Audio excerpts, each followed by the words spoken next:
尸骨如春山，其实我觉得它是很典型的系列作品走下坡的一个节奏，就是第一部拍起来，票房不错，然后呢，就是评价也很好，那就接着推第二部、第三部。可是呢，第二部的话，其实就已经没那么好看，已经不是那么有恐怖气氛了。那幸好说呢，他还用喜剧的元素，那来吸引说观众还是会想要去看这个电影。可是第三部的时候呢，他又回归到了原本就是恐怖片的一个节奏，但其实呢，里头的场景的话是很多氛围的话是让你觉得比较沉闷的，而且呢，其中呢有一些就是因为在一开始呢，其实我们都看过前两部了，所以我们本来就知道说呢，这个病毒是很严重的，感染是很可怕的，几乎无药可治。可是呢，第三部开始的时候，就是可以看到说，医护人员或是军方，他们呢在做这个病毒的研究的时候呢，仍然没有做好很好的一个把控，就是觉得说你明明知道很严重了，可是你却不是那么去重视它，让人觉得有点啼笑皆非，就是有点弱智，有点没逻辑的感觉。所以呢，这部片的评价其实也不是很好，对，不过我还是看完了。那呢，现在下面就是来讲一下它的剧情。剧情一开始的时候，其实就是在营造一个恐怖氛围，在一个像是废墟一样的房子里头呢，然后可以看到说很多人都血肉模糊死在那边，然后呢有一个电话打给那个911去做求救，然后呢声音听起来很急迫，但其实接下来就看到说呢，画面带到说在那废墟里头有一个男人，他看起来是健康的，那可是他周围都是很可怕的死人，那一堆呢穿着隔离防护服的有点像军方的人员就来把他抓起来，然后还在他的脸上做各种检验。那接下来呢，他就被抓回到一个就是实验室里头。到了实验室里头呢，就有一个医生跳出来，就是来说明现在情况，就说呢，这个抓回来的男子他是0号病人，他身上是呢有病毒的反应，可是他却没有任何不适的症状，他就是一直在携带病毒。因为其实像这个病毒的话呢，前面几集看到的都是你感染到以后没多久，你就身体溃烂，然后吐血死掉。但是这个男生虽然身体上带有病毒，但是他都没有事情。所以呢，现在这个医生他就是说，我很伟大，我要来研究这个病毒，那我要来研发疫苗，要拯救全世界。那同时要求这个男子配合，那男子根本不想理他，他只觉得说你莫名其妙把我抓来这里，我是美国公民，我有人权，我要知道我老婆小孩在哪里。那这时候呢，医生也不理他，只是要求他要配合而已，就感觉这医生谈判技巧实在是很差劲。接下来镜头转到男主角登场了，男主角呢就是跟他的好朋友嬉皮男，然后呢就打个招呼，然后他们就是要邀请嬉皮男去参加婚礼。那现在就是呢，他的岳父正在致辞，然后这时候还可以看到说呢，一个笨蛋男，然后呢再跟一个淫荡女在打炮。那其实笨蛋男他是男主角的弟弟，那没有办法不邀请他，已经亲兄弟嘛，然后再打炮，然后呢就穿的也是衣衫不整，随便穿个 T 恤就来了，然后也不穿西装，不换一个正式一点的礼服，就跑来参加他的订婚典礼。然后其实这样让男主角感觉很没有面子。那这时候也可以感觉到女主角的话，其实她是一个很拘谨的人。两边的家世背景可能差很多吧。那同时呢，保安也把刚才笨蛋男跟淫荡女在打炮的情况跟岳父打小报告。在婚礼前夕呢，男主角还有他的他的兄弟笨蛋男，还有嬉皮男跟淫荡女，然后还有就是那个他的老婆，就未婚妻啦，然后就在呢附近的市集逛一逛。这时候呢，淫荡女呢，还有在一个摊贩面前就被一个看起来像是那个比较有点神秘感的一个摊贩就说呢，我送你一个辟邪的东西，这样子的话呢可以保佑你平安。那个淫荡女也好像后来也接受了，不过其实可以看到说那个摊主感觉好像是预知了什么事情，然后就对着他们摇摇头，就是有点预料说呢这个女生之后会发生什么不祥的事情。国外他们在结婚之前通常会有个单身派对，那这次呢，嬉皮男跟笨蛋男他们特别为他老哥男主角准备的一个单身派对，就是在游艇上面，然后呢去荒岛上面度个几天一天一夜吧，然后呢这样子来庆祝一下，说呢他接下来就要走进婚姻的坟墓里了。那老婆的话呢也知道说呢，那个反正男主角也就这一次而已嘛，就让他过去参加这个游艇派对。那在游艇上呢，就是笨蛋男还真的是很夸张，他送了一个就是新婚礼物，是一个比我手臂还要粗的塑胶大老二。对，不过这个老二之后会有用处。然后呢，送给男主角当新婚礼物。那这时候呢，淫荡女也走出来了。他就呢送给男主角一个小小的一个纪念品，看起来还蛮精致的。那这时候呢，就是笨蛋男看到说，淫荡女送的东西好像男主角很喜欢，他马上又拿出来一个东西加码，是一大堆大麻。其实就是可以感觉到说，在人物的塑造上面，笨蛋男就是做事情不经过大脑，只顾自己爽。从他前面在他哥哥的婚礼订婚典礼上面还跟人家打炮的时候，就可以感觉到说，这个人实在是很夸张，很不靠谱。男主角对于弟弟突然带大麻上船，其实有一点不高兴，他就回到船舱里头休息，不想理人。那这时候淫荡女就走进来了，然后呢就想说，那你现在心情不好的话，我们是不是来一发，这样可以让你心情好一点？他就开始脱衣服，然后呢，而且还露出粉红色的，对。原来淫荡女跟男主角以前有过一夜情，虽然他们是就是青梅竹马长大的，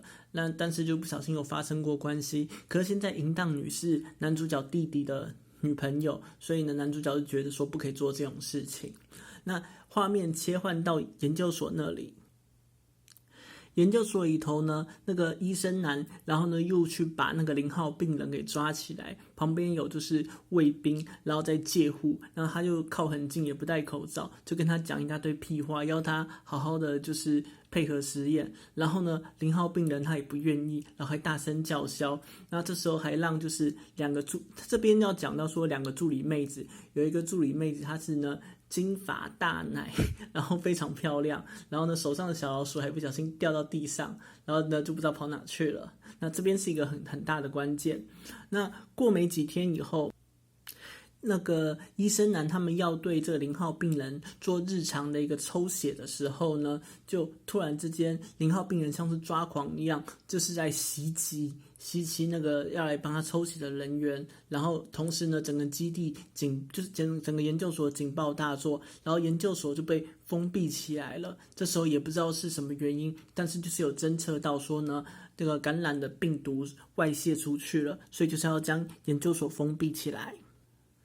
而且其实我觉得这边也是很弱智啦，你明明都知道这个0号病人非常的危险，他被他的血液感染到是不治之症，2天内几乎就会死掉。那你也不把他的手脚来做捆绑，然后或者是说加以就是限制他的行动，那你反而是呢就是让2个戒护人员拿着枪要去打他。可是你一打的话，整个血液就喷射的到处都是，你还不如直接拿一个什么电击棒或电击器之类的东西，可以直接制服他，还比较有效，而且不会有些外露的伤口。这边就是觉得说有些地方不是很符合逻辑。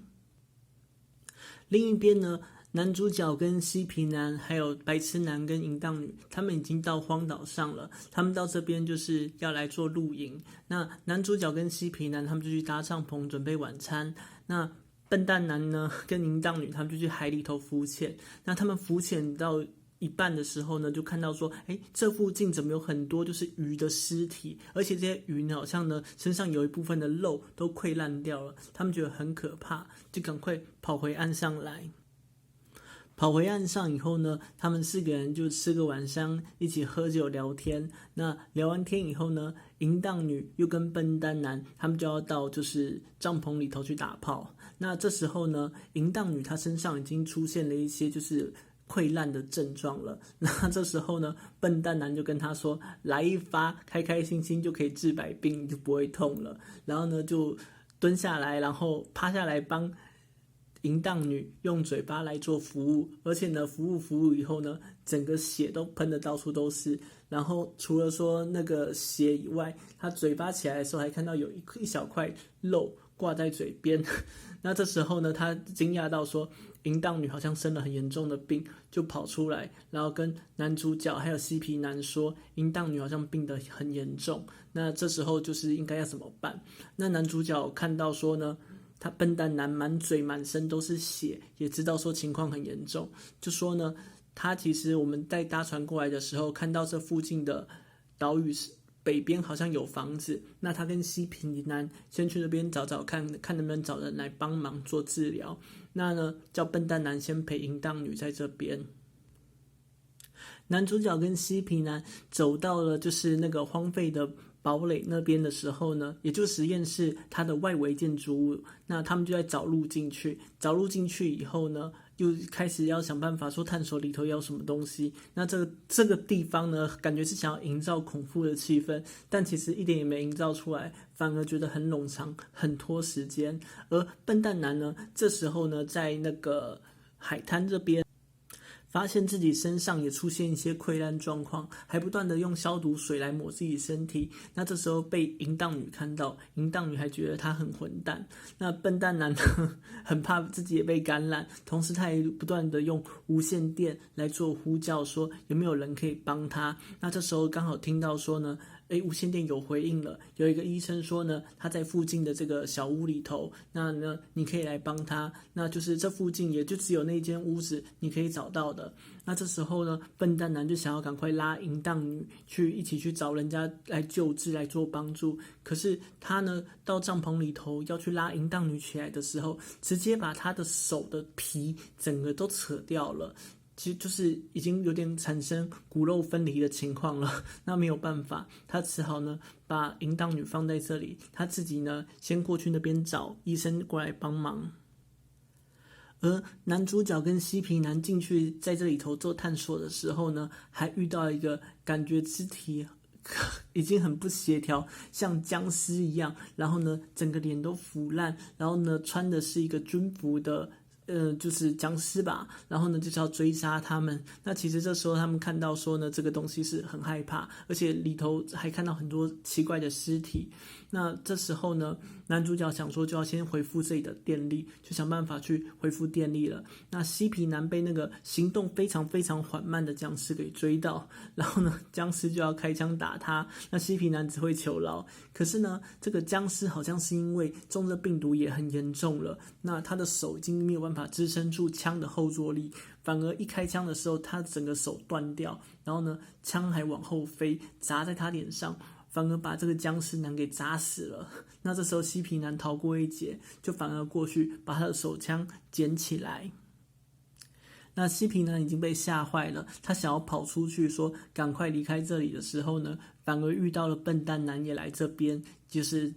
要找医生会合。那这时候呢，男主角也出来了，看到说笨蛋男跟嬉皮男都在，就叫嬉皮男闭嘴，然后呢就打他一拳，然后呢让大家一起进去想办法找医生来帮忙。那这时候呢，他们已经进入到最里面的核心中心，就是研究室那里了。那在研究室那里呢，他也看到了就是两个助理，一个就是金发大奶的女助理。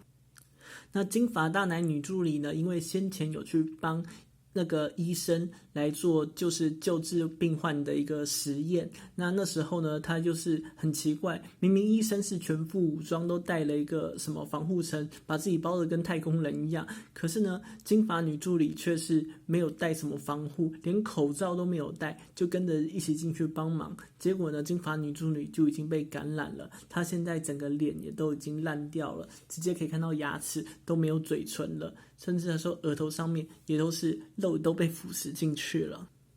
这时候呢，那个金发女助理她只想逃离这里，而另外一个的话，比较皮肤稍微黑一点，像是拉丁裔的女助理呢，就跟男主角他们解释情况说呢，这边有一个病人啊和一个邪恶医生，那这个医生就是想要研究疫苗，然后把人都关在这边，然后来做研制，可是不知道为什么病毒已经泄露出去了，那现在他们就是要把这个就是实验室全部给炸毁掉，不然的话呢，这病毒一直扩散出去的话，那就很不得了了。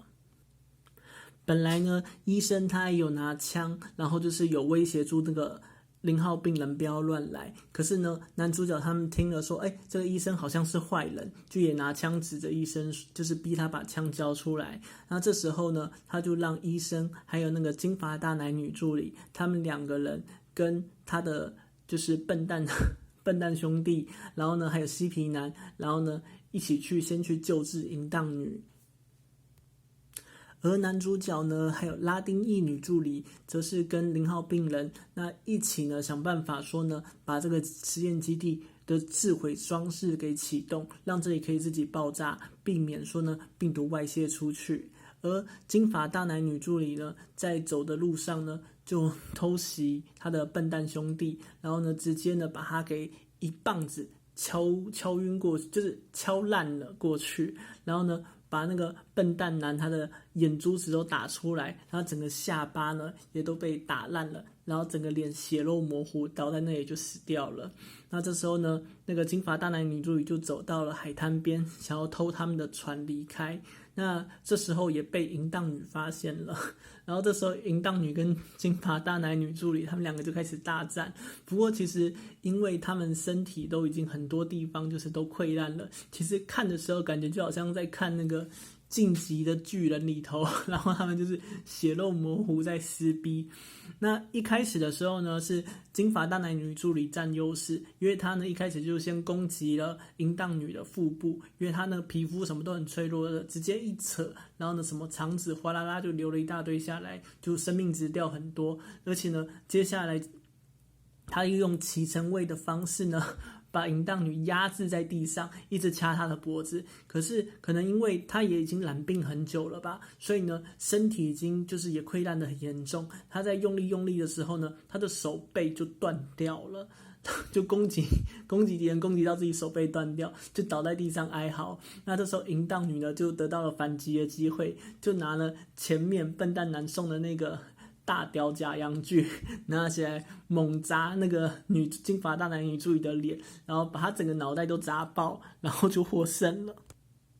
而医生男跟嬉皮男他们在走的时候呢，嬉皮男是有拿着枪然后来指着医生男的，因为就怕说那个医生男很邪恶要做什么坏事。那医生男就用嘴巴就是讲，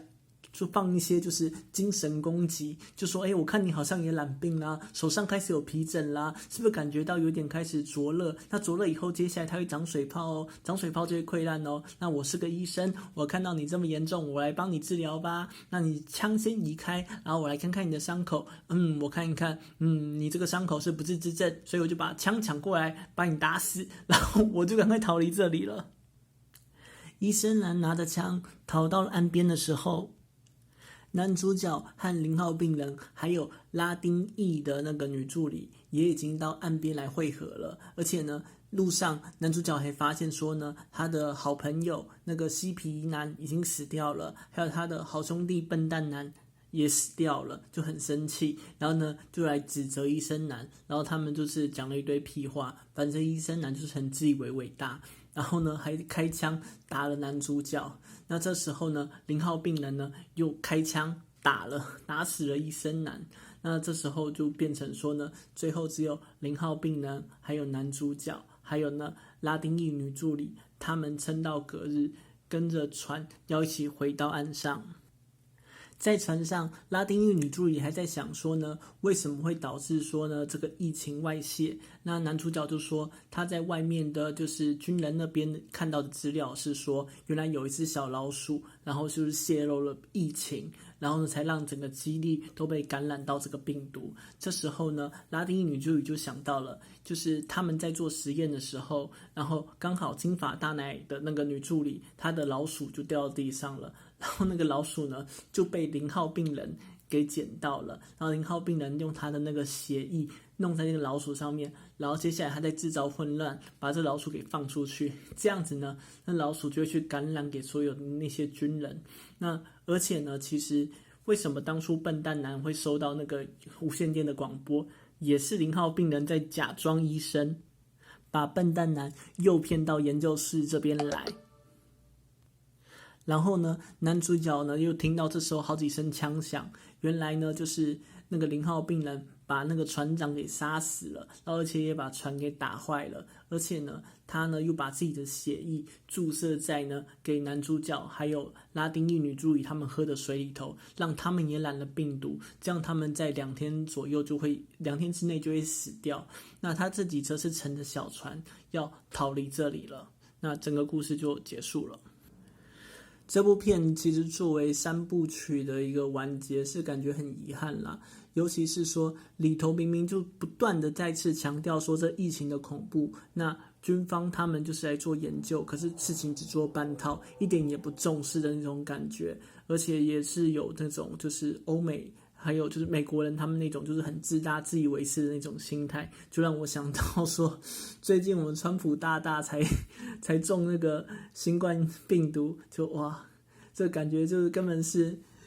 美国人他们就是真实性格的表现吧，所以才让疫情啦蔓延的这么严重。就如果说真的无论是面对疫情，或者是面对说生命中的各种任务或者挑战，那我们如果真的认真想要完成这件事情，或是要对抗它的话，都是要全力以赴，不是像说电影里头这些人就做事只做半套，这样子就当然会造成很严重的后果吧。对。